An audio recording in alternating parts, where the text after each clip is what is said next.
What's going on, people? We are Tottenham TV, back here for another Tottenham update, and where better to start than Toby Alderweireld as he leaves for Al-Duhail for €13 million. Tottenham making about $500,000 to $1 million profit on him, but at the end of the day, you've got to commend his service and the service he gave to the club. Top model professional. Always gave his all for the badge, and he was a Rolls-Royce defender, and it does seem like the end of an era, really. He's the last of that famous back four that was the best defence over a 2-year period in the Premier League, and obviously our best moment in the Premier League as a team as well. So I just want to say goodbye and thank you for your service to Toby Alderweireld. Yeah, it seems I'm saying a lot of goodbyes this week to players who have been here for a long time, and Toby's definitely up there as one of our best centre-backs of all time, especially in the Premier League era. And at 32 years of age, he's been here for 6 years now. Unfortunately, as with Vertonghen and as with Eriksen, they leave departing without having won a trophy, which their performances definitely deserved during the time at Spurs. Don't diss the Audi Cup, mate. Okay, Audi got the Audi Cup through the door, but it's a massive shame. There's a bit of a bitter taste in that sense, but what a great player he was, especially in his prime. I think it's a good deal for everyone. I think it's a good deal for him. It's a good deal for us, and we get some money. We get some money off the wage bill. Get a decent fee for a player who's in the decline. He gets a big contract in Qatar, which is going to see a 3-year contract, which is he's going to see out and tax-free as well. Exactly, until he goes back to Belgium. So I think it's a win-win for everyone. But I'm still sad to see him go, seeing as he was probably our best centre back last season, and he's still a quality player. And I think he really did love Spurs. I think he did. So the fact that he stayed 6 years, he probably had opportunities to leave. So I'm going to miss him, but I think it just makes sense at this point. Yeah, I do agree. I mean, look, he was part of the furniture for 6 years, came in, no bedding in period, took to our centre-back position like a duck takes to water. And it is a massive shame to see him go, but it's the right time. Probably last year might have been the right time if we could have got adequate replacements in. But look, thank you, Toby, for all your service that you've given to Tottenham Hotspur. It was great to have you, and you're always welcome back with open arms. Absolute Tottenham legend. You got to say that.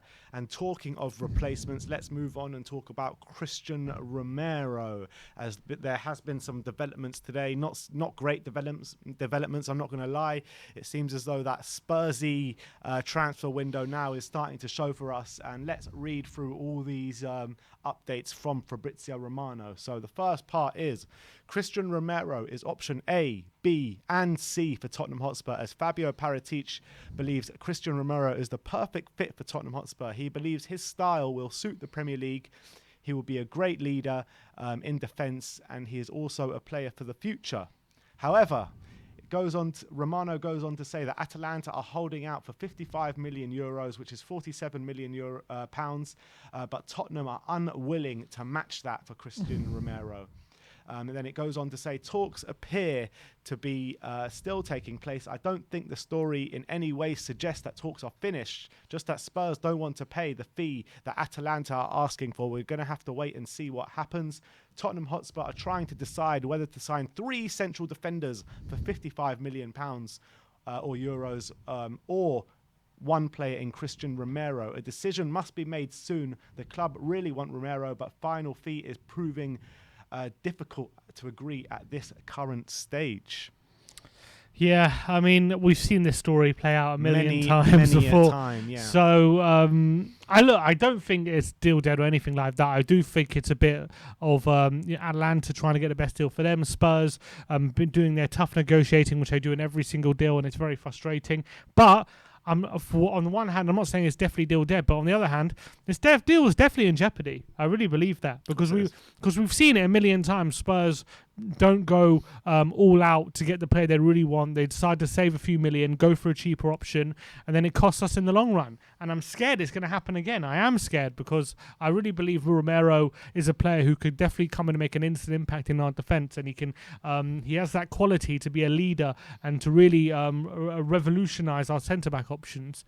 But at the moment, apparently there's quite a big difference in the valuation. That's a worry. Or so. It's a worry. It is a worry, and I hope there can be a middle ground. Hopefully, I'm hoping Atalanta kind of just playing a bit of chicken, and maybe they'll lower their price. But it's hard to say. Look, how many times have we seen us not get the player? This isn't like a situation where happens every summer. Exactly. This isn't a situation where I'm like, oh, not worry, will happen eventually. You know, if this was Man United for a player, you know, it's going to happen eventually. It's just a matter of time. But with Spurs, there is a real jeopardy it won't happen. So it is worrying, these updates. But I'm just hoping. Look, I don't think the deal's dead by any stretch. I'm just hoping Atalanta lower the fee give in a bit. Yeah, give in a bit. Come on, because I think we really need him. Man. Really need him, and I don't want this deal where we're getting free players who are not as good as Romero to replace him, because I just think again it's just a situation where we're going for cheaper options and we're not going to benefit from the long run. Yeah. Like Zuma being involved in that, I don't get it. Yeah, so last night Romano did say that the plan B would be to open talks for 3 defenders for the same amount it would cost to get Christian Romero, and Tomiyasu for 18 million euros, Milenkovic for 15 million euros, and Zuma for 25 million euros. I mean, I like the idea of Milenkovic, and Tomiyasu, Alistair Gold said the club consider him as a right back. Zuma, not for me, man, really. Look, if Milenkovic is 15 million euros, which has been reported, why not go for both? Yeah. That's what I would say, but it's I really hope this is a kind of tactic at the moment. What's coming out, because we need him through the door. And to hear what Paratici said the other day, or in the article, his quote say, you know, when you really want a player, there's no point losing out on him for a few million. You either you pay it and move on. There's no point if you really believe he's going to help you. That's exactly what we're doing, and it's what we've always done. And I hope we're carrying on to do. I just hope we're not doing it again. It seems like we are. I just hope we're not. I just hope at the end we get him. Yeah, me too, man. Me too. But it does seem like the talks haven't stalled, but it seems like there is issues there in terms of disparity in price between Atalanta and Tottenham Hotspur. But hopefully we can get this one over the line, but it remains to be seen with Daniel Levy at the helm. Let's move on. Let's talk about Milenkovic now. Tuto Mercato Web say Tottenham's first alternative to Christian Romero is Nikola Milenkovic, and Charlie Eccleshare said that Nikola Milenkovic, who Tottenham Hotspur hold an interest in, would be a relatively straightforward deal. The player has 1 year left in his contract and is keen to play in the Premier League, and he would cost around 15 million euros, and that should do it. I mean, if that's the case, he says a straightforward deal. Yeah, nothing straightforward with Daniel Levy and Tottenham Hotspur. Let's be honest. Yeah. He's saying it would be 15 million euros. Daniel Levy would probably go in for 5 million euros. Exactly. Oh, he's one. It'll be every year. It will be free next year. I'm going to go for 5 million and try and get every single penny. But it sounds like it's a lot easier deal to do than the Romero deal. That's for sure. Yeah. So is it in that case more likely to happen?